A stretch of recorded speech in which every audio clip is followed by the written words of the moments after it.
সন্মানীয় সংবাদ মাধ্যমৰ বন্ধু বান্ধৱীসকল, যোৱাকালি আমাৰ চৰকাৰৰ এখন গুৰুত্বপূৰ্ণ কেবিনেট বৈঠক অনুষ্ঠিত হৈ যায় আৰু এই কেবিনেট বৈঠকৰ সিদ্ধান্তখিনি আপোনালোকৰ আগত আমি প্ৰকাশ কৰিব খুজিছোঁ আৰু তাৰ লগতে যদি আপোনালোকৰ কিবা বুজিবলগীয়া আছে, সুধিবলগীয়া আছে, তেতিয়াহ'লে আপোনালোকে সুধিব পাৰিব। যোৱাকালি কেবিনেটত প্ৰথম এটা সিদ্ধান্ত হয় যে শিলচৰত যেতিয়া কেবিনেট বৈঠক বহিছিলে, আমি হাইলাকান্দি জিলাৰ লালাত এটা টাউন ৱাটাৰ ছাপ্লাই স্কিম কৰা হ'ব বুলি ঘোষণা কৰিছিলোঁ। কেবিনেটে এই আঁচনিটোক অনুমোদন দিয়ে আৰু এই আঁচনিটো কৰিবলৈ যাওঁতে প্ৰায় 40 কোটি টকা ৰাজ্য চৰকাৰে ব্যয় কৰিব।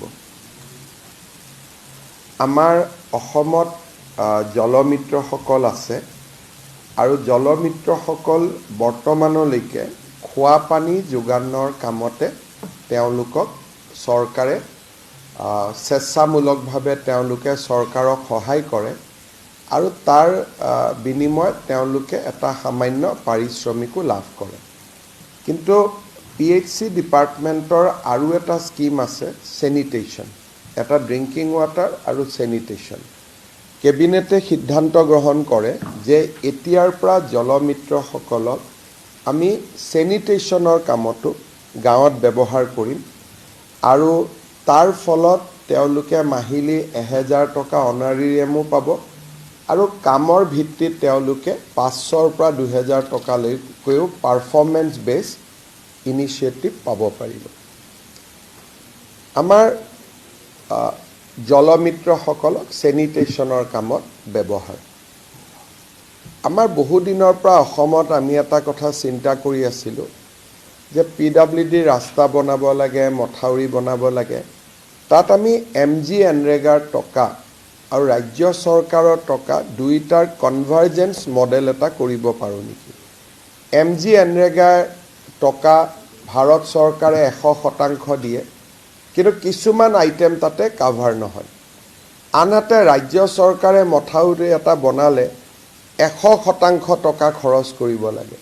কিন্তু দুইটাৰ যদি আমি এটা চিনাৰ্জি কৰিব পাৰোঁ, সংমিশ্ৰণ কৰিব পাৰোঁ, তেতিয়াহ'লে লেবাৰ আৰু মেটেৰিয়েল এটা কম্পোনেণ্ট ভাৰত চৰকাৰৰ পৰা আমি পাই যাম আৰু অৱশিষ্টখিনি ৰাজ্য চৰকাৰে দিব পাৰিব। তেনেকৈ PWD ৰাস্তাটো যদি এটা ৰাস্তা বনাওঁতে 1 লাখ টকা লাগে, সি যদি MGNREGAৰ ভিতৰত আমি তাক সোমাই ল'ব পাৰোঁ, তেতিয়াহ'লে 40% টকা কেন্দ্ৰীয় চৰকাৰৰ পৰা আমি MGNREGAৰ জৰিয়তে ল'ব পাৰিম, 60% ৰাজ্য চৰকাৰে দিলেও হ'ব। ৰাস্তাৰ কিলোমিটাৰ আমি আজি কৰাতকৈ বেছি কৰিব পাৰিম। এই সংক্ৰান্তত আমি কেবিনেটত সিদ্ধান্ত লৈছিলোঁ যে এখন আঁচনি বনাব লাগে। যোৱাকালি PNRD ডিপাৰ্টমেণ্ট আৰু ৱাটাৰ ৰিচোৰ্চ ডিপাৰ্টমেণ্টে কনভাৰ্জেন্সৰ স্কিম এখন আনে। কেবিনেটে তাত সন্মতি প্ৰকাশ কৰে। এই বছৰ আমি পাইলট বেচিছত 5-6টা কাম আমি ল'ম। যদি স্মুথ হয় তেতিয়াহ'লে আমি ইয়াক বহুতখিনি বঢ়াব পাৰিম। যোৱাকালি আমাৰ কেবিনেটত এটা সিদ্ধান্ত হৈছে যে আগতে চৰকাৰী অৰ্ডাৰবিলাক আমি OM বুলি দিওঁ, অফিচ মেমৰেণ্ডাম, তাৰ এনফৰ্চমেণ্ট মেমৰেণ্ডাম, গতিকে তাৰ যিটো প্ৰায়োগিক যিটো ভেলু সেইটো অলপ কম থাকি যায়। সেইকাৰণে এতিয়াৰ পৰা অফিচ মেমৰেণ্ডাম শব্দটো ব্যৱহাৰ নহ'ব, it will B executive order. এইটো নিৰ্দেশ হিচাপে থাকিব। আগতে OM বুলি থাকে, তেতিয়া কোৰ্টতো আমি বহুত প্ৰশ্নৰ উত্তৰ দিব লাগে যে এখন মেমৰেণ্ডামহে, গতিকে ইয়াৰ এনফৰ্চেবিলিটি কিমান আছে। সেইকাৰণে এতিয়াৰ পৰা আমি OM শব্দটো আমি বাদ দিম আৰু এক্সিকিউটিভ অৰ্ডাৰ বুলিয়ে গভৰ্ণমেণ্টৰ নটিফিকেশ্যনসমূহ ওলাব। আমাৰ যোৱাকালি মই এইটো ইতিমধ্যে ঘোষণা কৰিছিলোঁ যে পেহেলগামত যিসকল ব্যক্তি পৰলোক প্ৰাপ্তি হ'ল, হত্যা হ'ল, তেওঁলোকৰ পৰিয়ালক আমি 5 লাখ টকাকৈ এটা সৰু সাহায্য এটা আমাৰ শ্ৰদ্ধাৰ চিনস্বৰূপে আগবঢ়াম। মোৰ এনাউন্সমেণ্টটো যোৱাকালি কেবিনেটে অনুমোদন জনাইছে। 12 তাৰিখৰ পিছত অসম চৰকাৰৰ প্ৰতিনিধিয়ে গৈ শ্বহীদ পৰিয়ালসকলক বা যিসকল পৰলোক প্ৰাপ্তি হ'ল তেখেতসকলক আমি আমাৰ অসম চৰকাৰৰ শোকবাৰ্তা আৰু সৰু যিটো আমি এটা শ্ৰদ্ধাপূৰ্বক এটা অনুদান আগবঢ়াইছোঁ সেইটো আমি হেণ্ডঅভাৰ কৰিম। আমাৰ ব্যুৰো অফ ইকনমিক অফেন্স বুলি অসম চৰকাৰত এটা এজেঞ্চি আছিল। যোৱা 4-5 বছৰ তেওঁলোকে বছৰত 2টা বা 3টা কেছে কৰে আৰু GST অহাৰ পিছত টেক্স ইভেশ্যনৰ কেছবিলাকো তেওঁলোকৰ হাতত নোহোৱা হৈ গ'ল। সেইকাৰণে আমি BIO আৰু ভিজিলেন্স এণ্টি কৰাপশ্যনক চামিল কৰাৰ সিদ্ধান্ত লৈছোঁ, যাতে বেছি পুলিচ অফিচাৰ পালে ভিজিলেন্স আৰু এণ্টি কৰাপশ্যনে তেওঁলোকৰ এণ্টি কৰাপশ্যন ড্ৰাইভটো আৰু বেছি ষ্ট্ৰং কৰিব পাৰে। আমাৰ যোৱাকালি কেবিনেটত আমি নলবাৰী জিলাত এটা ঘোষণা কৰিছিলোঁ যে তাত যিটো দীৰ্ঘকালীন OBB এটা সমস্যা আছিল। কিছুমান শিক্ষকে OBBত চাকৰি পালে নাপালে, চাকৰি বাদ পৰিলে। আমি নলবাৰীত ঘোষণা কৰিছিলোঁ যে এওঁলোকক চাকৰিটো দিব নোৱাৰি, কিন্তু মুখ্যমন্ত্ৰীৰ আত্মনিৰ্ভৰ অসম আঁচনি যদি আবেদন কৰে তেওঁলোকক আমি 2 লাখ টকা কৰি এটা এককালীন অনুদান দিম। 347 গৰাকী OBBৰ আবেদন আমাৰ লগত আছিল। ৰাজ্য চৰকাৰে এখেতসকলক 2 লাখ টকাকৈ দিব সিদ্ধান্ত লৈছে, যাতে বিষয়টোৰ এটা নিষ্পত্তি হ'ব পাৰে, ফাইনেল যিটো নিষ্পত্তি বুলি কয়। আমাৰ যোৱাকালি কেবিনেটে টাৰ্গেটেড ছাবচিডি ইলেক্ট্ৰিচিটি বৰ্ডক মই যিটো কৈছিলোঁ যে 1 টকা আমি দাম কমাম, কালি আমি ইলেক্ট্ৰিচিটি আছাম পাৱাৰ ডেভেলপমেণ্ট কৰ্পৰেশ্যনক 300 কোটি টকা এজ এ টাৰ্গেটেড ছাবচিডি আৰু 200 কোটি টকা এজ এ নৰ্মেল ছাবচিডি আমি 500 কোটি টকা কেবিনেটে দিব সিদ্ধান্ত লৈছোঁ, যাতে এপ্ৰিল মাহত যে 1 টকা বিদ্যুতৰ নিৰিখ কমিছে তাৰ ফলত বিদ্যুৎ পৰিষদে যাতে লোকচানৰ সন্মুখীন হ'বলগীয়া নহয়। অৰ্থাৎ ৰাইজক যিটো বিদ্যুতৰ দাম APDCLে কমাই দিছে তাৰ ফলত যাতে তেওঁলোকৰ বহুত বেছি লোকচান হ'ব নালাগে, সেইকাৰণে কেবিনেটে যোৱাকালি 500 কোটি টকাৰ ছাবচিডি এমাউণ্ট এটা ইলেক্ট্ৰিচিটি বৰ্ডৰ বাবে মঞ্জুৰ কৰিছে। আৰু আমি আগতেই কোৱাৰ দৰে নৱেম্বৰ মাহত আমি ইলেক্ট্ৰিচিটিৰ যিটো টেৰিফ তাক আমি আৰু এবাৰ ৰিভিউ কৰিম। জনসাধাৰণক সকাহ দিয়াৰ ব্যৱস্থা থাকিলে আমি আৰু অধিক সকাহ দিবৰ বাবে চেষ্টা কৰিম।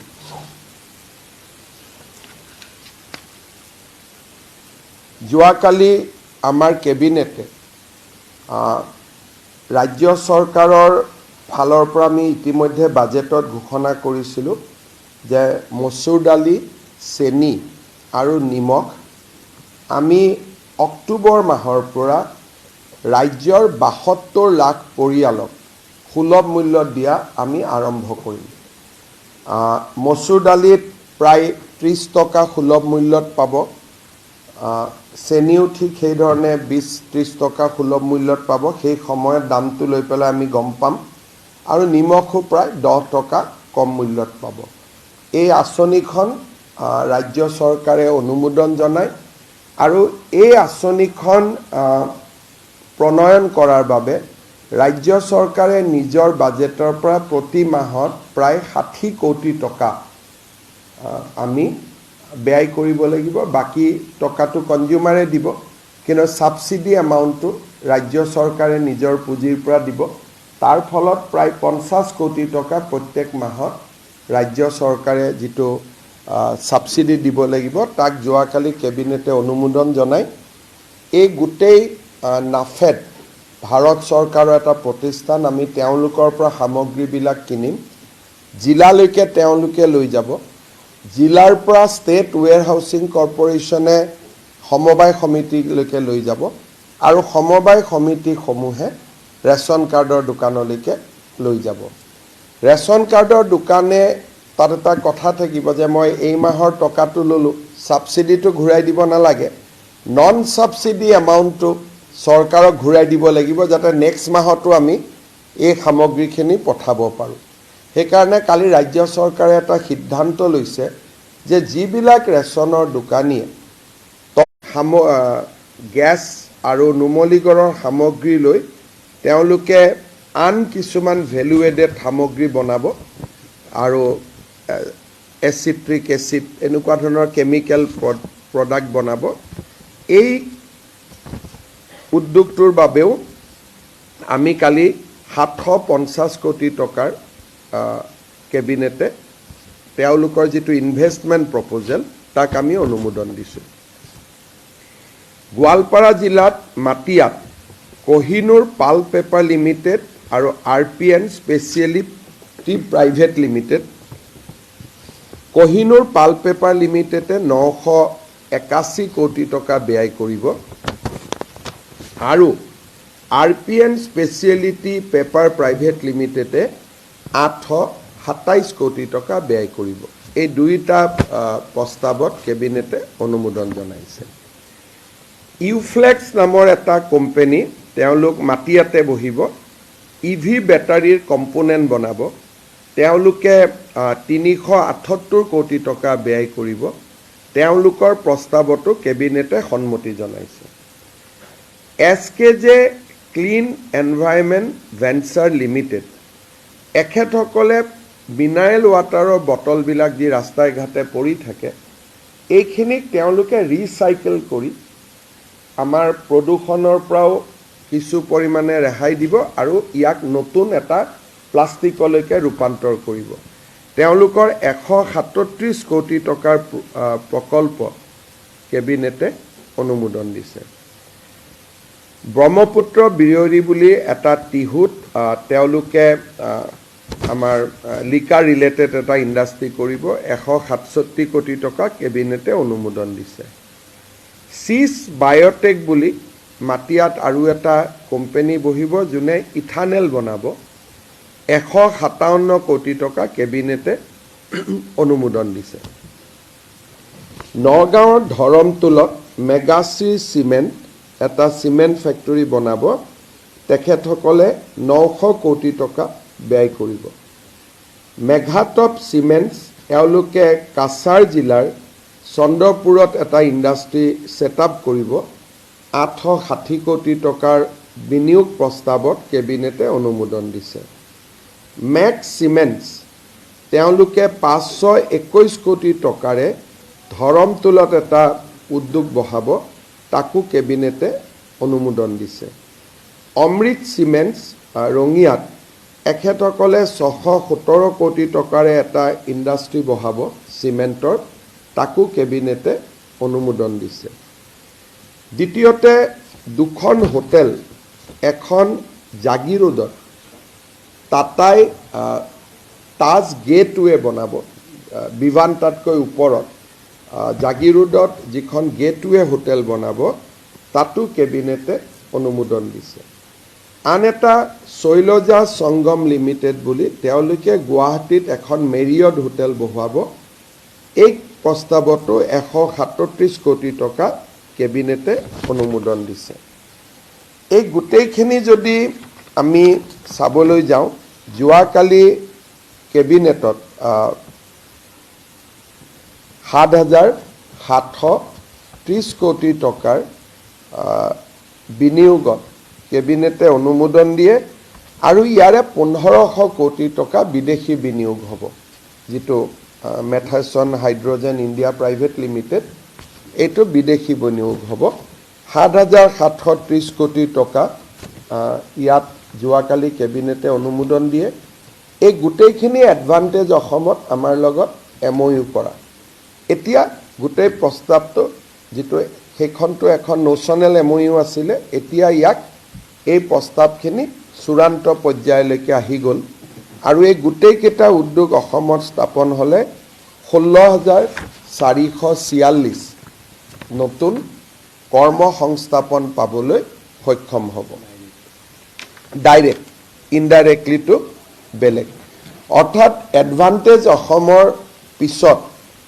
আমাৰ বহুত কেইটা কাম হ'ল ইয়াৰ ভিতৰত যোৱাকালি কেবিনেটে এডভান্টেজ অসমতে নীতিন গাডকাৰী ডাঙৰীয়াই ঘোষণা কৰা আমাৰ এটা ডাঙৰ কাম প্ৰধানমন্ত্ৰী ডাঙৰীয়াৰ দ্বাৰা আমি কৰিব পাৰিলোঁ ইনফেক্ট দুটা কাম হ'ল যোৱা 3 মাহত প্ৰথম কামটো যে আমাৰ নামৰূপত ফাৰ্টিলাইজাৰ প্লান্ট যিটো এডভান্টেজ অসমত ঘোষিত হৈছিল তাক কেবিনেটে অনুমোদন জনালে নামটো সন্মতি জনালে যোৱাবাৰ মই আপোনালোকক কৈছোঁ তাৰো কাম আগবাঢ়িলে দ্বিতীয়তে হ'ল 22,864 কোটি টকাৰে গুৱাহাটী আৰু পঞ্চগ্ৰামক কাছাৰ জিলাৰ শিলচৰক সংযোজিত কৰি greenfield access control highway access control মানে কি যে সেই ৰাস্তাটোত অকল শিলচৰত যোৱা গাড়ীহে চলিব পাৰিব মাজত কোনো টাৰ্নিং নাথাকে যে যেনেকৈ আমি ডিব্ৰুগড়লৈকে গ'লে মাজত ৰহাটো যাব পাৰোঁ মৰিগাঁওলৈকেও যাব পাৰোঁ নগাঁওলৈকেও আমি যাব পাৰোঁ হোজাইলৈকেও যাব পাৰোঁ আগলৈকে গৈ যোৰহাটৰ টাউনতো যাব পাৰোঁ বা হাইৱে দি যাব পাৰোঁ শিৱসাগৰত যাব পাৰোঁ ডিমৌত যাব পাৰোঁ এক্সেছ কণ্ট্ৰল হাইৱেত ক'তো টাৰ্নিং নাথাকে ই পইণ্ট টু পইণ্ট গুৱাহাটীৰ পৰা বৰাপানী সেইখিনি এক্সেছ কণ্ট্ৰল নহয় কাৰণ বৰাপানীলৈকে শ্বিলঙতো মানুহ যাব গুৱাহাটীতো বৰাপানীও 6 লেন হ'ব সেইটো এটা বেলেগ প্ৰজেক্ট দি হ'ব কিন্তু সেইটো এক্সেছ কণ্ট্ৰল নহয় কাৰণ সি এক্সেছ তাক দিব লাগিব শ্বিলং যাব কোনোবাই জোৱাই যাব up to Borapani it will not be access control কিন্তু বৰাপানীৰ পৰা কাছাৰলৈকে it will be access control তাৰমানে অকল বৰাকৰ শিলচৰৰ পঞ্চগ্ৰামত নামিব খোজা গাড়ীবিলাকহে তাত যাব পাৰিব হোটেল টোটেল ৰাস্তাত থাকিব কিন্তু টাৰ্নিং নাথাকে পাহাৰৰ মাজেদি হ'ব টানেল হ'ব 6-7টা টানেল হ'ব সুৰংগ হ'ব পাহাৰখন খান্দি পেলাই মাজেদি যাব গতিকে গাড়ী ৰাইট হেণ্ড লেফ্ট হেণ্ড কৰিব নোৱাৰে য'ত গাড়ী আছে তাতে ৰখাই চাহ ভাত খাব পাৰিব কিছুমান জেগাত বহিব কিন্তু হি এক্সেছ কণ্ট্ৰল হ'ব বোলে আজি মোৰ মন গ'ল মই মাজৰ ৰাস্তাত ঘূৰি আহোঁ সেইটো নহ'ব it will be access control যেনেকৈ Agra Delhi access control highway আছে চ' এইটো হ'লে আমি গুৱাহাটীৰ পৰা বৰাপানী 1 ঘণ্টাত গৈ পাম আল্টিমেটলি এই ৰাস্তাটো 6-ৱে হ'ব এইটো এটা বেলেগ প্ৰজেক্টত আহি আছে Guwahati to Barapani to Cachar it will take 5 hours আৰু যোনে চাহ ভাত নাখায় বহুত ৰখি নাথাকে কনষ্টেণ্ট যাব খোজে এইটো 4.5 hours আহে চ' ই যিটো অনুমোদন আছিলে যেতিয়া মই প্ৰথম কৈছিলোঁ বহুতে মোক হাঁহিছিলোঁ যে এইবিলাক কি কৈ থাকে কংগ্ৰেছে কয় যে সপোনত যি দেখে তাকেই কয় চ' মই যে ভাল ভাল সপোন দেখোঁ আৰু ভগৱানে সাহসো দিয়ে কনভাৰ্ট কৰাৰ কাৰণে গতিকে এই এটা কাম ডাঙৰ কাম এটা হৈ গ'ল কালি কেবিনেটে প্ৰধানমন্ত্ৰী নৰেন্দ্ৰ মোদী ডাঙৰীয়াক ইয়াৰ বাবে ধন্যবাদ জনাইছে ইয়াৰ ইকনমিক বেনিফিট ভাৰত চৰকাৰৰ খুব কম হ'ব কাৰণ ইমান ট্ৰাক নাপাব 22,000 কোটি টকাৰ ইনভেষ্টমেণ্টৰ বিপৰীতে so' it is a big investment এতিয়া বৰাক উপত্যকাত 3টা ৰাস্তা হ'ব জোৱাই দি অহা ট্ৰেডিশ্যনেল ৰাস্তাটো থাকিব হাফলঙৰ ৰাস্তাটো অহা বছৰৰ ভিতৰত কমপ্লিট হৈ যাব and this will be access control যিটো হাফলঙলৈকে শিলচৰৰ পৰা আহিব তেওঁলোকে সকলো গুৱাহাটীত নাহিবও পাৰে তেওঁলোক হাফলঙত যাব পাৰে কোনোবাই হাফলঙৰ পৰা লামডিং আহিব কোনোবাই আৰু ওচৰত গাঁও আছে সেই গাঁৱত আহিব কিন্তু এইটো ৰাস্তাত আহিলে সি বৰাপানী আহিব লাগিব বা বৰাপানীত আহিলে সি কাছাৰে নামিব পাৰিব সি মাজত ঘূৰিব নোৱাৰে কিন্তু জোৱাই দি আহিলে জোৱাইটো ৰখিব পাৰে শ্বিলঙতো যাব পাৰে বোলে দুদিন শ্বিলঙত থাকি যাওঁ সেইকাৰণে সেইকেইটা ৰাস্তাৰ এটা বেলেগ ভেলুজ থাকিব কিন্তু এইটো ৰাস্তা পইণ্ট টু পইণ্ট নেক্সট আমি চেষ্টা কৰিছোঁ যে শ্ৰীৰামপুৰৰ পৰা গুৱাহাটী পইণ্ট টু পইণ্ট আন এটা গুৱাহাটীৰ পৰা যোৰহাট পইণ্ট টু পইণ্ট আৰু যোৰহাটৰ পৰা ডিব্ৰুগড় পইণ্ট টু পইণ্ট এই বছৰত নহয় কিন্তু নেক্সট 5 yearsত এই কামটোত আমি যোৱা 4 বছৰৰ পৰা লাগি আছিলোঁ আৰু মই ভাবোঁ যে কেতিয়াবালৈ আমি অসমত বাকিও পইণ্ট টু পইণ্ট এক্সেছ কৰিব পাৰিম আৰু পইণ্ট টু পইণ্ট এক্সেছবিলাক যে এক্সিষ্টিং হাইৱেটো হ'ব পাৰে। এক্সিষ্টিং হাইৱেৰ মাজত যদি আপুনি দুটা লেন বনাই দিলে আৰু দুইফালে ৱাল বনাই দিলে গাড়ী ক'তো ঘূৰিব নোৱাৰে, খালি য'ত নেকি খোৱা বোৱা কৰিব লাগে সেইখিনি জেগাতে অকণমান এক্সেছ দিলে, চ' এক্সিষ্টিং হাইৱেটো পইণ্ট টু পইণ্ট হ'ব পাৰে। এইটো নহয় যে তাৰ কাৰণে গ্ৰীণফিল্ড হাইৱে লাগে। ভাৰত চৰকাৰে মোক গাডকাৰী ডাঙৰীয়াই কথা দিছে যে এতিয়া ইমিডিয়েটলি বাকী 3টা এক্সেছ কণ্ট্ৰল হাইৱেৰ ওপৰতো তেওঁলোকে লাহে লাহে চিন্তা চৰ্চা আৰম্ভ কৰিব, but it will take time. যোৱাকালি কেবিনেটত এই বহুতকেইটা গুৰুত্বপূৰ্ণ বিনিয়োগটো যিটো আমি আশা কৰিছিলোঁ, বহুতে ভাবিছিলে যে এইবোৰ এনেই কৈছে, কিন্তু all are becoming reality. Finally আমি কেবিনেটত কালি Assam thermal energy generation policy, তাৰ নামটো একজেক্টলি হ'ব Assam thermal power generation product promotion policy 2025, ইয়াক আমি অনুমোদন দিছোঁ। 2030 চনলৈ অসমক আজিৰ তুলনাত 3000 মেগাৱাট বেছি পাৱাৰ লাগিব আৰু 2032 চনলৈ আমাক 5000 মেগাৱাটছ পাৱাৰ লাগিব আৰু এভৰি 2 বছৰত 1000 মেগাৱাটছ পাৱাৰ ডিমাণ্ড অসমত বাঢ়ি গৈ থাকিব। সেইকাৰণে যোৱাকালি প্ৰথমবাৰ আমি এখন এগ্ৰেছিভ পলিচি, থাৰ্মেল পলিচি আমি আৰম্ভ কৰিছোঁ যে অসমত যোনে থাৰ্মেল প্ৰডাক্ট কোম্পানী লগাব খোজে, আৰু এটা থাৰ্মেল কোম্পানীত investment will be around 20,000 crores যদি 1800 মেগাৱাট কৰে। আমাক লাগে অলমষ্ট 5000 মেগাৱাটছ বাই 2032। এই পলিচিখনত আমি প্ৰথম কৈছোঁ যে আমি মাটিটো বিনামূলীয়াকৈ দিম। চৰকাৰে পাৱাৰ কিনিব, কিন্তু টেণ্ডাৰতহে কিনিব, তেওঁলোকৰ পৰা ডাইৰেক্ট কিনিব বুলি কথা নাই। যিটো গ্ৰীডত যদি তাতকৈ কম পাওঁ তাতে কিনিম, কিন্তু আমাৰ ডিমাণ্ডটো থাকিব আপ টু 5000। তোমালোকে যদি কমত দিয়া তোমালোকৰ পৰা আমি ল'ব পাৰিম। চৰকাৰে পানী দিব আৰু ৰাস্তা ঘাট বনাই দিব। আৰু কোনোবাই যদি বিচাৰে যে যেনেকৈ আমি নামৰূপত 40% অসম চৰকাৰে ইনভেষ্ট কৰিছোঁ, কোনোবাই যদি বিচাৰে যে বেংকে অসমত লোন নিদিব, ইমান ডাঙৰ ইণ্ডাষ্ট্ৰী কৰিব, অসমত ভাইবিলিটি নাই, তেতিয়াহ'লে তাত 27% শ্বেয়াৰ প্ৰয়োজন হ'লে আমিও ল'ম বুলি এই পলিচিখনৰ জৰিয়তে কোৱা হৈছে। আমি কোকৰাঝাৰ জিলাৰ ৰূপসী আৰু ধুবুৰীৰ চাপৰ, গোৱালপাৰা জিলাত এনেকৈ আমি প্ৰায় 6-7 জেগাত আমি মাটি মোটামুটি ঠিক কৰিছোঁ। এটা পাৱাৰ প্লেণ্টত 3000 বিঘা মাটি লাগে আৰু 3000 বিঘাতকৈ কমত হ'লে নহয়।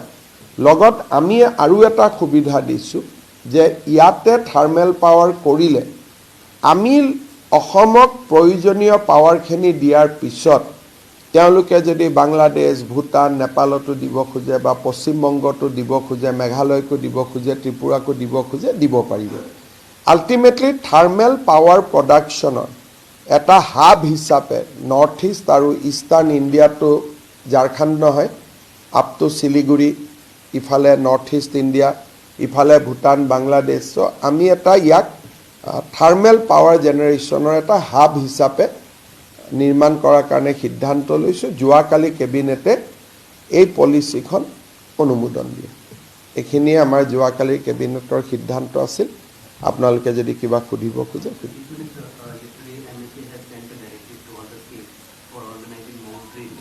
Today, Home Secretary as of now is in VC with Chief Secretary.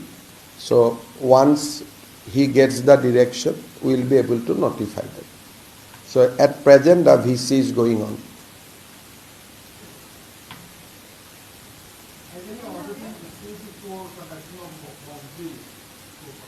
MHA has issued an order, but the SOP, how to organize, when to organize, at what time, as of now, when I am addressing you, parallelly Chief Secretary is in VC with Home Secretary.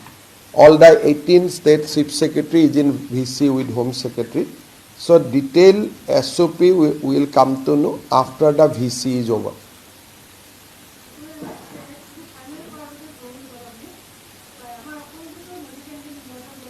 নদীটো নাই অসমত এইটো হ'ল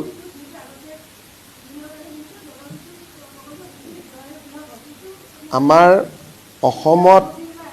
অসমত নদীৰ এটা চ'ৰ্চো নাই এইবিলাক কিতাপ উপন্যাস গল্পত লিখে ব্ৰহ্মপুত্ৰ এখন ফ্লেট ৰিভাৰ গতিকে ইয়াতে হাইড্ৰ পাৱাৰ জেনেৰেট নহয় এইবিলাক জলবিদ্যুৎ তমুক এইবিলাক এনে আগত সৰুতে আমি গল্প উপন্যাসত পঢ়া কথা কোনো চ'ৰ্চ নাই ইয়াতে জলবিদ্যুৎ আহিবৰ কাৰণে পাহাৰৰ পৰা পানীটো নামি আহিব লাগিব আৰু তাক আপুনি ডেম বনাই জেনেৰেট কৰিব লাগিব এনেকুৱা ফেচিলিটি অৰুণাচলত আছে ভূটানত আছে অসমত কাৰ্বি লাংপি আৰু কপিলি আছিল দুইটাটো আমি বনাই শেষ কৰিলোঁ আৰু কাৰ্বি লাংপি কপিলিয়ে বনাব পাৰে 200 মেগাৱাট আমাক লাগিব 2035 চনলৈকে আজি আমাৰ হাতত থকা power plus 5000 it is a game of 7 to 8,000 megawatts power গতিকে এইবিলাক এনে আৰু যিবিলাকে গল্প উপন্যাস লিখে তেওঁলোকে আৰু কৈ থাকে ক্ষুদ্ৰ জলবিদ্যুৎ প্ৰকল্প কৰক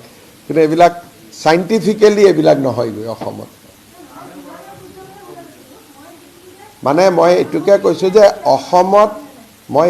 যে অসমত জলবিদ্যুৎ প্ৰকল্প কৰাৰ সুবিধাই নাই we don't have source after Kopili and Karbi Langpi সুবিধা থাকিলে ডেফিনেটলি কৰিব পাৰি কিন্তু সুবিধাই নাই আমাৰ চ'ৰ্চে নাই Sir, Assam police have arrested people who have made comments, pro-Pakistani comments. Can you give an update on that? I think till last night it was 40. So, and on selected people, NSA will also be clumped. So, we have arrested 40 people, but government has already directed district magistrate that wherever required, and there is no scope of rectification on their part in view of the sensitive situation prevailing in the country, the district magistrate will be at liberty to impose National Security Act. I think we will see 4-5 NSA also out of these people. কয়লা লাগিব ঝাৰখণ্ড বা বেংগলৰ পৰা আনিব লাগিব আমাৰতো নাই আমাৰ মাৰ্ঘেৰিটাতো ইমান কয়লা উৎপাদনে নহয় তাত তেলেদি ডিজেলেদি আমাক থাৰ্মেল পাৱাৰ ভাৰত চৰকাৰে আমাক মাইন্স দিব বেংগল বা ঝাৰখণ্ডত আমি ভাৰত চৰকাৰৰ লগত কথা পাতি লৈছোঁ আৰু তাৰ পৰা আমি ইয়াত আনি কৰিব লাগিব যেনেকৈ NTPC চালাকাটি আজি কৰি আছে NTPC চালাকাটিয়ে প্ৰথমতে মাৰ্ঘেৰিটাৰ পৰা কলেদি কৰিম বুলি ভাবিছিল মাৰ্ঘেৰিটাই কল দিব নোৱাৰে সেইকাৰণে তেওঁলোকে ঝাৰখণ্ডৰ পৰা কয়লা আনে ট্ৰেইনেদি আৰু ইয়াতে প্ৰডিউচ কৰি পাৱাৰটো অসমক বা আন ৰাজ্যক দিয়ে সো NTPC চালাকাটিয়ে যেনেকৈ কৰি আছে আমি তেনেকৈ কৰিব লাগিব আমাৰ ভিতৰত কয়লা নাই 40 জনৰ ওপৰত নহয় তাৰ ভিতৰত 4-5 জন যিকেইজন হেবিচুৱেল অফেণ্ডাৰ সকলোকেতো NSA দিব নোৱাৰে কিছুমানে ক্ষমাও খুজিছে আৰু নকৰোঁ বুলিও কৈছে গতিকে সকলোকেতো সমান চকুৰে চাব নোৱাৰি এটা চকুৰ আলিকে NSAটো লগাই দিলে NSA খনৰে বদনাম হৈ নাযাব জানো গতিকে ঠিক তেনেকৈ নহয় কথাটো সেইকাৰণে কালি তেওঁকে এৰেষ্ট কৰিবলগীয়া হৈছে এটা পুলিচৰে বদনাম হৈছে যে এনেকুৱা মানুহ এৰেষ্ট কৰিবলগীয়া হৈছে কথাটো কৈছোঁ কিন্তু উপায় নাই আইনটো ভাঙে সেইকাৰণে সকলোকে NSA দিয়া নহয় কিছুমান মানুহে নিজৰ পাব্লিচিটিৰ কাৰণে কৰে কিছুমান মানুহে নিজক অলপমান লেফটিষ্ট টাইপ দেখুৱাবৰ কাৰণে কৰে গতিকে কেটেগৰাইজেশ্যন ক্ৰিমিনেল আৰু এক্টিভিষ্ট এনে পাছিং ৰিমাৰ্ক NSAটো খুব টাফ এক্ট হয় আমি দিলেও নহ'ব তাত এডভাইজাৰী কমিটি থাকে হাইকোৰ্টে পৰীক্ষা কৰে গতিকে যাৰ ওপৰত প্ৰযোজ্য আমি তাক দিম যেনেকৈ এইটো পলিটিকেল ডিচিশ্যন নহয় SIT 10 মইতো প্ৰথমৰ পৰাই কৈ আছোঁ যে গৌৰৱ গগৈ 15 দিন পাকিস্তানলৈকে গৈছিল আমি পাছপোৰ্ট ভিছা গোটেইখিনি সংগ্ৰহৰ কাৰণে লেটাৰ ৰগেটৰী পঠোৱা হৈছে and they takes 3 months time এটা কোনোবাই সুধি আছে আজিয়ে কৈ নিদিয়ক কিয় বাহিৰা দেশৰ পৰা পাছপোৰ্ট ভিছা আনাৰ এটা প্ৰক্ৰিয়া আছে কোৰ্টৰ অৰ্ডাৰ লাগে কিবা লাগে তাত আছে দ্বিতীয় কথা তেখেতৰ পৰিবাৰে 19 বাৰ ভাৰত আৰু পাকিস্তানৰ মাজত অহা যোৱা কৰিছে 2-3বাৰ পাকিস্তান আৰ্মিৰো মানুহ তেওঁক একম্পেনি কৰিছে আমি এতিয়া গৌৰৱ গগৈৰ পত্নী তাৰো মইতো ক'লে নহ'ব আপোনালোকেতো সুধিব যে পেছেঞ্জাৰ লিষ্টখন ক'ত গতিকে সেইখিনিও সংগ্ৰহ কৰি থকা হৈছে আৰু আমাক এজেন্সিসকলে সহায় কৰিছে আমি পাই যাম সেকেন্ড তেওঁ আগত পাকিস্তানত চাকৰি কৰিছিলে দিল্লীলৈকে আহিল দিল্লীত এটা এনজিঅ'ত চাকৰি কৰিলে কিন্তু দৰমহাটো পাকিস্তানে দি থাকিলে এতিয়া দা জং বুলি এখন পেপাৰ আছে ইন পাকিস্তান কোনোবা এজন সাংবাদিকে দা জঙৰ চাকৰি এৰি টাইমছ অফ ইণ্ডিয়াত জইন কৰিলে সেই দৰমহাটো জঙে দি আছে so that is the third charge second MP এজনে নিজৰ ল'ৰা ছোৱালীৰ পাছপোৰ্ট সাৰেন্ডাৰ কৰা ইণ্ডিয়ান পাছপোৰ্ট সাৰেন্ডাৰ কৰা মোৰ লগত আছে ইণ্ডিয়ান পাছপোৰ্ট আৰু মই 2021 চনত সাৰেন্ডাৰ কৰিছো আৰু সহি মাৰিছো মই নিজেই পৰিবাৰেও সহি মাৰা নাই MP জনে সহি মাৰিছে তাৰো কাগজ আমি পাই যাম এটা গুটেখিনি কথা মই আজিও কৈ দিব পাৰো কাৰণ তথ্যখিনি আহিছে কিন্তু ইয়াত ধৰক আপোনালোকৰ মিডিয়াত বহুত তেওঁৰ প্ৰতি সফট কৰ্নাৰ থকা মানুহ আছে গতিকে প্ৰমাণ নহলেতো মুকে গালি গালাজ কৰিব আপোনালোকে আৰু তাৰ এই ভ্ৰমণৰ পিছতে গৌৰৱ গগৈয়ে 90 জন ডেকা ল'ৰা ছোৱালীক পাকিস্তান এম্বেছিত লৈ গৈছিল ফৰ ৰেডিকেলাইজেশ্যন তেওঁলোকৰ ভিতৰতো 2-4 জনে ষ্টেটমেন্ট দিছে যে আমাক বেলেগ এম্বেছিত লৈ যাম বুলি তাতে লৈ গ'ল এটা 90 জনৰ গ্ৰুপটো দেখিছে ফটোত তাৰ ভিতৰত কেইবাজনেও আমাক ষ্টেটমেন্ট দিছে যে আমাক কোৱাই নাছিল তাত লৈ যাম বুলি তাৰ পিছত পাৰ্লিয়ামেন্টত প্ৰ Pakistani question so it is a সুকুৰ আলীতকৈ ডাঙৰ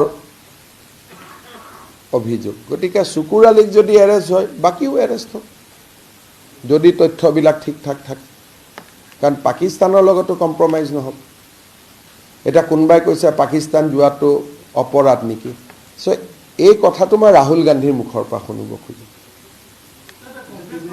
যে এবাৰ যদি ৰাহুল গান্ধীয়ে কৈ দিয়ে যে পাকিস্তান যোৱাটো অপৰাধ নহয় তেলে দুধ কি দুধ পানী কি পানী হৈ যাব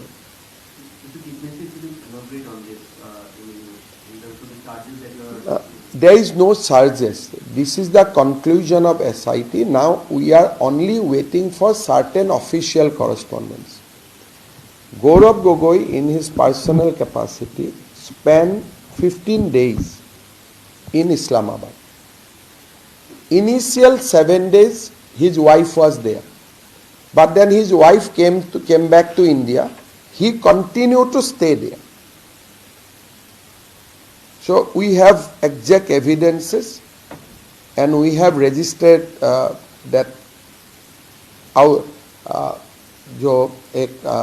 while you go while you come there is a registration in Atari so we are in possession of all these things so it is no longer a discussion second now we are trying to ascertain that his wife was in India so what he did in Pakistan so that we have to ask him we have to serve notice to him second on his return he took 90 boys and girls to the Pakistan embassy now out of that many has given statement that we were not told that we were going to Pakistan embassy subsequent to that there are many questions which indirectly help Pakistan army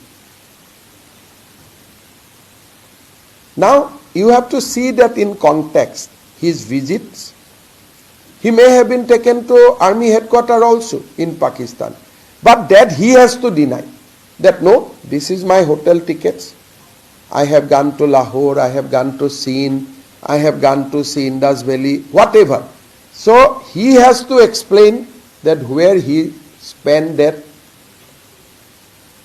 13-14 days so we have to talk to him and we are going to definitely talk to him once the copy of passport etc come in immigration request has to be sent from Calcutta. From Calcutta it goes to Delhi. From Delhi to Attari. It's a long road. Our officer has gone, they have seen the register. But seeing the register is not enough. You have to give evidences. Nasile, Asomor asile nasile. Na. Now, Congress party is saying in 2-3 voices. Once, Gaurav Gogoi has not said that I am going to Pakistan. I have gone to Pakistan. That Congress people are exposing him that going to Pakistan is not a crime. So, there is a rivalry between two factions. People like Bhupen Bora, Ripun Bora, Debarbrata Saikia, Akhil Gogoi, in the name of defending Gaurav Gogoi, actually exposing Gaurav Gogoi. That yes, he was there. So these are the, nobody is defending him. It is just the outcome of Congress internal rivalry. They are exposing more than me. One person has said they have prepared a post that no, he has gone through Attari. Next day he said it is a Photoshop. But you don't have to require photograph. His signature is there when he crossed the Attari border. So we are going to have all these documents in our possession. This is not a play in social media. We will be upfront. And let Rahul Gandhi clarify whether a Indian people visiting to Pakistan and when he happened to be son of a sitting chief minister, without informing even the Congress party, is a crime or not. That Ripun Bora, Bhupen Bora cannot clarify that. We want to know the position of the Congress party. So I am going to meet Mallikarjun Kharge also. I will seek an appointment from him. I will go and I will give him. If he says that no, going to Pakistan is not a crime, fine. Let people of India know that. But we want to hear that from Rahul Gandhi. We want to hear that from Kharge.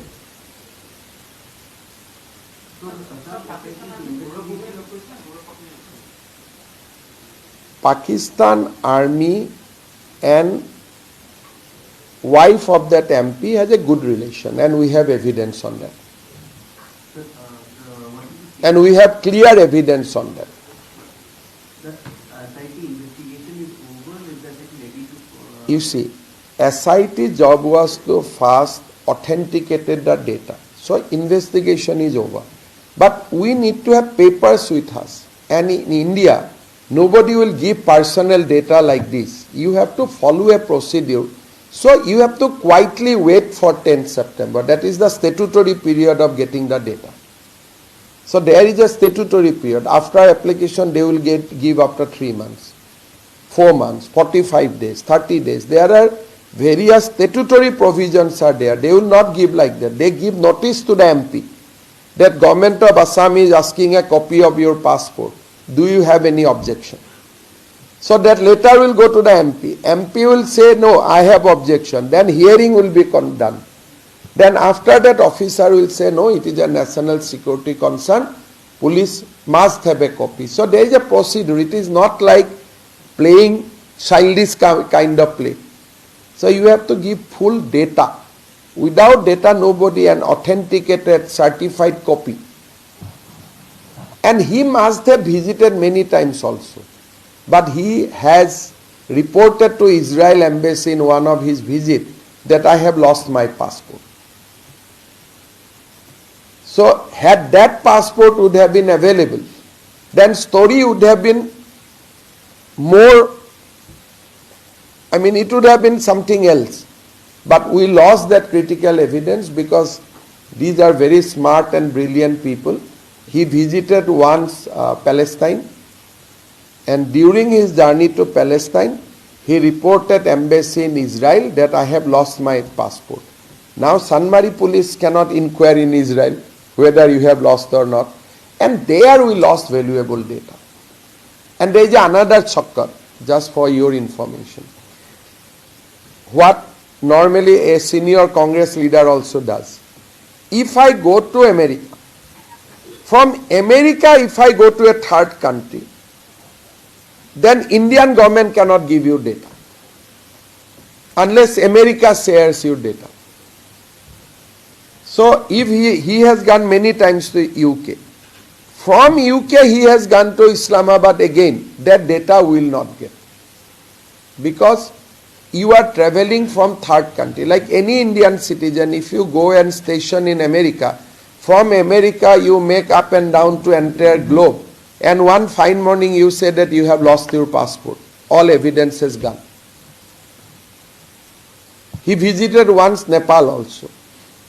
Normally, Nepal is a launching pad for visiting more serious countries. I do not want to name the country. You should get the hints. But now, Nepal will not give me that data. We have sent letters to Nepal also. But very difficult to get. He visited Nepal. 7 days in Nepal. What is there to see 7 days in Nepal? एक बार हमारा भगवान का दर्शन हो जाता है, दो दिन में नेपाल विजिट कंक्लूड हो जाता है for any Indian people. Unless you go to a third country from Nepal.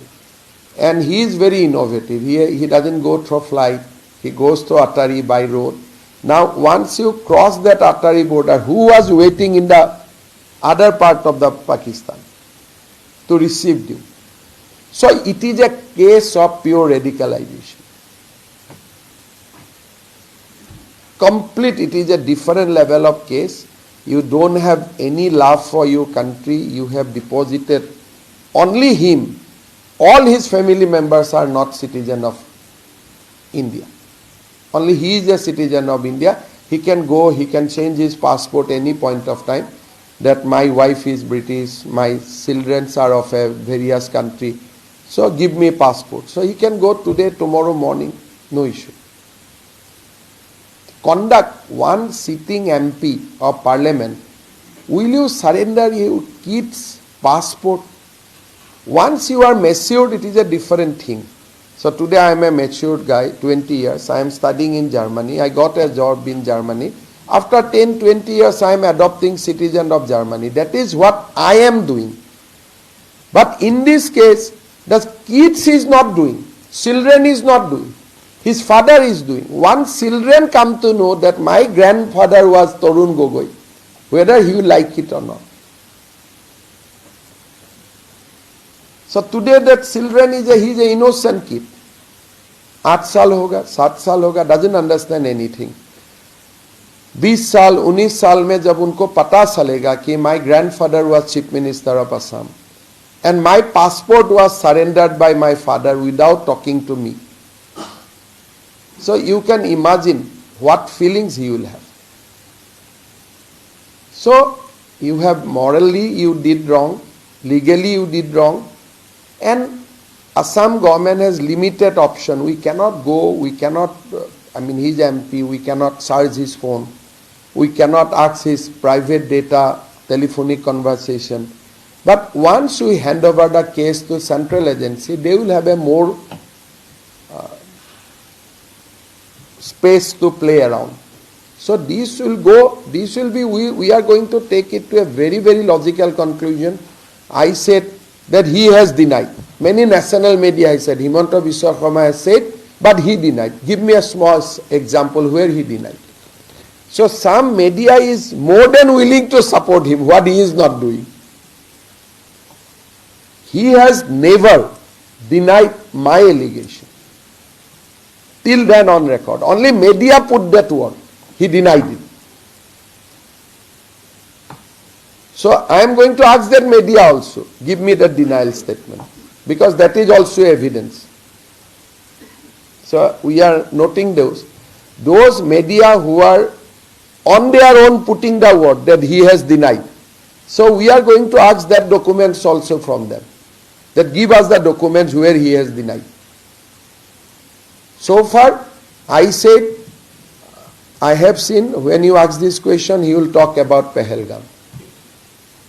When you ask this question, he said that, वो मेरा बेटा के लिए बेस्ट है, मैं पूरा आसाम का बेटा के लिए बेस्ट हूँ. अरे भाई, 15 years राज किया, क्या आसाम का बेटा के लिए किया? 15 years is not a big time and you become, without being elected, you have enjoyed the power. तब आसाम का बेटा के लिए आप क्या किए थे? So these are tough questions we are going to ask. As some point of time, yes, because this is involved questioning difficult question in Parliament, where Assam government doesn't have jurisdiction, Speaker will have jurisdiction. So this case, whatever I am saying, it is just beginning of the story. There will be many more if somebody dig it, but I have limited power. I cannot dig it beyond a point. So once I will have a documents on 10 September, I will go, I will meet Prime Minister, I will hand over the documents to his office, I will meet Kharge, I will hand over the documents to Mr. Kharge, and we will do that, and then I will come to press conference and I will give the documents to all of you. So we are going to do it very transparently. So why 10 September? Because of statutory time limit. We cannot get documents before that. देखने देते हैं कि देख लो, हमारा officer जाके देख के भी आए, मोबाइल से फोटो भी लेके आए हैं, बट कॉपी आपको चाहिए ना, नहीं तो आप लोग तो you have so many his supporter, आप लोग का बीच में उनका कितना सपोर्टर्स है, वो तो मानेगा नहीं. आज से सपोर्टर नहीं है, जब कुछ भी नहीं था तब से सपोर्टर है. सब तो तब तो we have to demolish even his supporters also ना.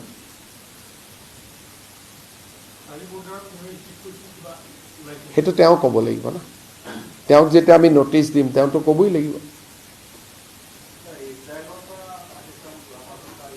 সেইখিনি ক'ব নোৱাৰোঁ, সেইখিনি চাওক, যিখিনি মই অথেণ্টিকেলি ক'ব নোৱাৰোঁ মই নকওঁ. ইজৰাইলত পাছপৰ্টখন হেৰাই দিলে, চ' উই লষ্ট এভিডেন্সেছ, মই এইটো কৈছোঁ. নহ'লে পাছপৰ্টখন আমি যদি খুজি ল'লোহেঁতেন বহুত বস্তু আমি আৰু পালোহেঁতেন, আৰু পাছপৰ্ট তেওঁ দিব লাগিলেহেঁতেন if we would have given notice. কিন্তু এতিয়াতো দি লাভ নাই. আৰু বাকীটো মই জানোৱেই ক'ত গৈছিল, কি যোৱা নাই. ইণ্ডিয়াৰ পৰা যোৱাখিনিতো মই জানোৱেই, মই ক'লোৱেই যে নেপাল গৈছিল, ইছলামাবাদ গৈছিল. গতিকে যিখিনি জানোতো মই ক'লোঁ, কিন্তু সেইখন নেহেৰালে ভাল আছিল. এতিয়া কি ক'ব, কেতিয়াবা মানুহটোতো ট্ৰেইনিংবিলাকতো ওপৰ লেভেলত হয় নহয়.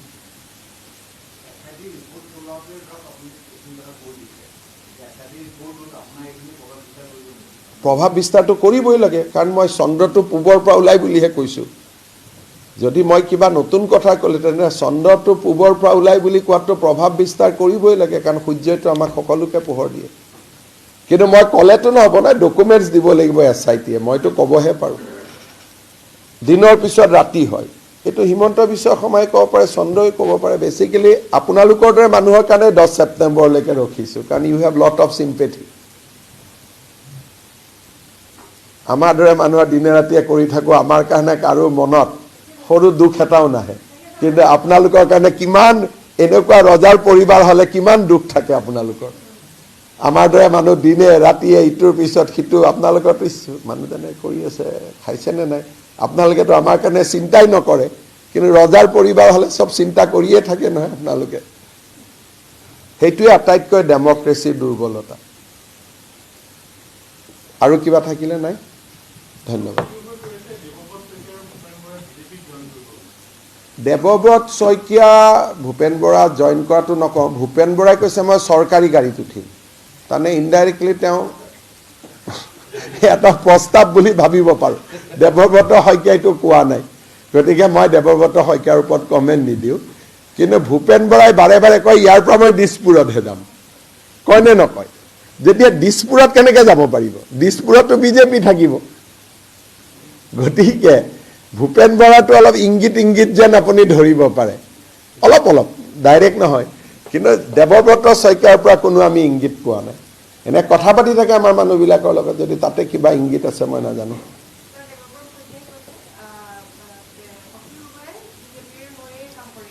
চক, অখিল গগৈয়ে মানে অখিল গগৈ আৰু মই দুটা একেলগে বিজেপিত থাকিব নোৱাৰোঁ, তেতিয়া মোৰ ঘৰত ডাইভৰ্চ হৈ যাব. সেইকাৰণে অখিল গগৈ বিজেপিত আহিলে মই ৰাইজৰ দলত যাব লাগিব. সেইকাৰণে মই ভাবোঁ যে অখিল গগৈটো বিতৰ্ক কৰি লাভ নাই, কাৰণ তেওঁ যিটো পৰ্যায়ত মোৰ বিপক্ষে মানে মোৰ লগত পাৰ্চনেল কৰিছে, গতিকে বিজেপিয়েতো তেওঁক ল'ব পাৰিব, মইতো আপত্তি কৰিব নোৱাৰোঁ. কিন্তু তেওঁক বিজেপিয়ে ল'লে ঘৰত মই ডাইভৰ্চ কৰিব লাগিব. সেইকাৰণে এইটো লৈ পেলাই বহুত বেছি জল্পনা কল্পনা কৰি লাভ নাই এইটো বহুত মানে মই থাকালৈকে নহয় মই নাথাকাৰ পিছত কোনোবাই ল'ব পাৰে তেওঁক সেইটোলৈ মই নকওঁ আৰু কি থাকিলে কি বিতৰ্ক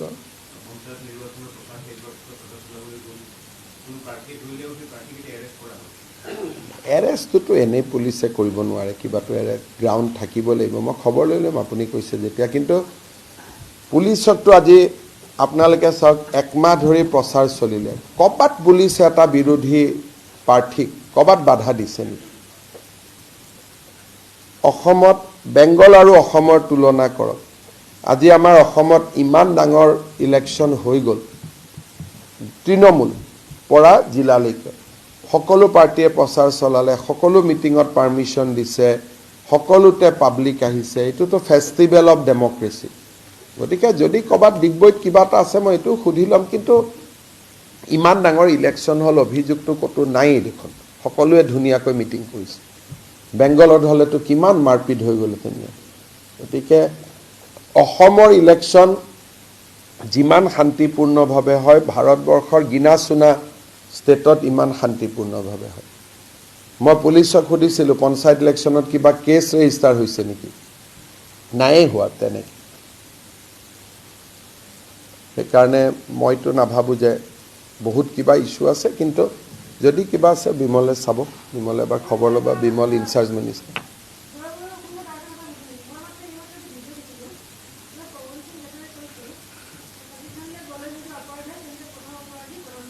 প্ৰধানমন্ত্ৰী অফিচিয়েল কেপাচিটিত যায় তেওঁলোকে গোটেই কনফিউজনবোৰ এইবোৰ কৰি থাকে নৰেন্দ্ৰ মোদী গ'লে ভুল ভাৰতৰ প্ৰধানমন্ত্ৰী যায় আজি ময়ো যাব পাৰোঁ যদি কালি ভাৰত চৰকাৰে মোক ডেলিগেশ্যন এটাত মেম্বাৰ কৰে ঘাটুৱাৰ এই যে পৱন ঘাটুৱাৰতে এইবোৰ কৈ আছে তেওঁ গৌৰৱক বেয়া পায় নহয় গতিকে তেওঁ এক্সপ'জ কৰি আছে